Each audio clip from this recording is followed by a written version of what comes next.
Iraq's crumbling under the force of a renegade al-Qaeda splinter group that's sweeping the north. Now, the U.S. president is considering airstrikes and drone attacks.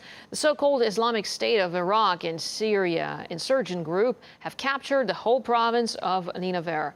In this video, you can see some 3,000 Iraqi soldiers surrendering to the militants, and now their sights are in Baghdad, and fighting's being reported just 50 kilometers from the capital. The UN says that hundreds of civilians have been slaughtered by the insurgents. RT's Gayane Chichakyan looks at what effect America's offer of help to tackle the militants might have.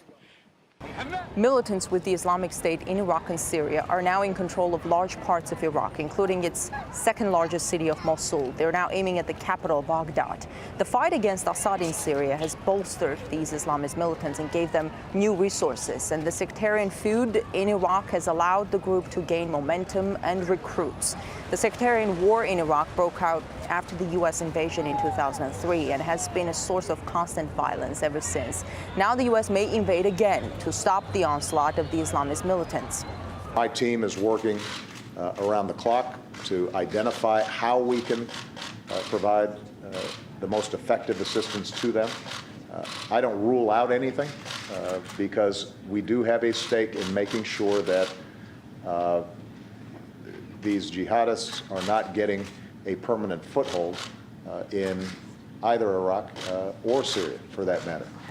The U.S. says all options are on the table except boots on the ground. U.S. officials don't specify what options they're looking at. This could include airstrikes. The goal of this militant group is to create a caliphate, an Islamic state, across a vast area that includes Syria and Iraq. But for many Iraqis, the prospect of being bombed by the U.S. again is no less daunting. They're already being shelled by the Iraqi government, which is striving to drive the militants out. When taking over Mosul, heavily armed radicals overran police stations, freed more than 1,000 prisoners from the city jail, and took over the international airport. Iraqi forces apparently ran in the face of the onslaught, leaving behind weapons, uniforms, and armored vehicles. More than 500,000 people have fled, seeking refuge. The situation for most Iraqis is dire, and it has been so for years. They were promised democracy, but all they've seen is violence with no end in sight. Now, the jihadists have also managed to seize some American Army hardware that was supplied earlier to Iraq to help it fight the insurgency. Michael O'Brien, who was a U.S. Defense Department contractor in Iraq, discussed Iraq's disintegrating security with Anissa Nawi in RT's In the Now. You now have, instead of suicide bombers and all that and people getting killed, now it's gone to the next step.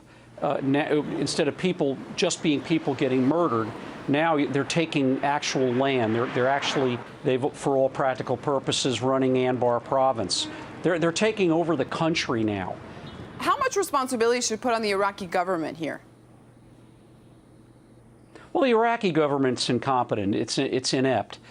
But you know, the job is impossible. You know, Saddam was a bad actor. He was a bad guy, but he kept a lid on everything through force. The Maliki, you know, is a Shiite, and the Sunnis are upset because they were in charge, and they want to take over again. And Saddam kept a lid on all of this. Maliki doesn't have a prayer. The Iraqi government can't, and I don't know if any Iraqi government could do this unless it was a dictatorship like it was under Saddam.